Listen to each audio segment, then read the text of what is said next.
Bevis for, at arealfunktionen differentieret er lige med fx. Jeg vil gerne vise, at arealfunktionen differentieret er lige med fx. Vi kan også kalde den a mærke x er lige med fx. Og det vil jeg gøre ved at bruge tretrinsreglen. Jeg har tegnet en skitse herover til venstre, som viser den graf, som vi bruger. Og det er en kontinuert graf, der er defineret intervallet a til b. Og jeg har også skrevet nogle nyttige ting herinde på, som kan være med til, at man lidt bedre kan følge med i, hvor vi er henne i regnestykket. Jeg har blandt andet indsat en minimumsværdi for delta A, den ligger her, og en maksimumsværdi for delta A, og den ligger her. Trinet, der finder vi delta A. Delta A, den hedder A, x plus h, minus x.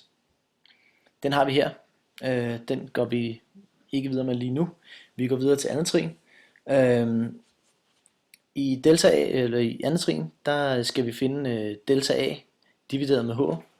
Den kommer så til at hedde a x plus h minus xa, eller a minus ax divideret med h. Vi kan gå videre og undersøge delta A, og det der sker, det er, at vi har en minimumsværdi for delta A, den ligger her, og vi har en maksimumsværdi for delta A, den ligger her. Og det vil sige, at delta A skal jo faktisk være større end eller lige med vores minimumsværdi for delta A, og mindre end eller lige med vores maksimumsværdi for delta A.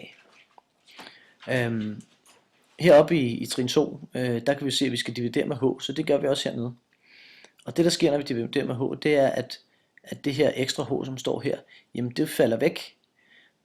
Så tilbage har vi bare stående, at fx skal være mindre eller lige med delta A, og delta A skal være mindre eller lige med fx plus h. Så det vil sige, at vi har vores maksværdi her, minus h'et, og vores minimumsværdi, minus h'et, stående. Nu kan vi gå videre til tredje trin. Og i tredje trin, der skal vi finde differentialkoefficienten af arealfunktionen. Og det gør vi ved at lade h gå med 0. Vi har jo i anden trin, der har vi fundet vores delta A divideret med h.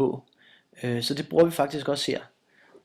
Og det der sker, det er, at når vi har stående, at h går mod 0, jamen så vil delta A, ved delta A, eller ved maksværdien for delta A, gå mod minimumsværdien af delta A. Og det vil sige, at de vil blive presset mere og mere sammen, indtil det sidst ikke rigtig er noget plads imellem dem. Så derfor så kan man godt tillade sig at sige, at arealfunktionen differentieret er lige med fx, fordi den værdi, der kommer til at være her, den er så lille, så den er faktisk ikke betydelig. Det var så beviset for, at arealfunktionen differentieret er lige med fx. Tak.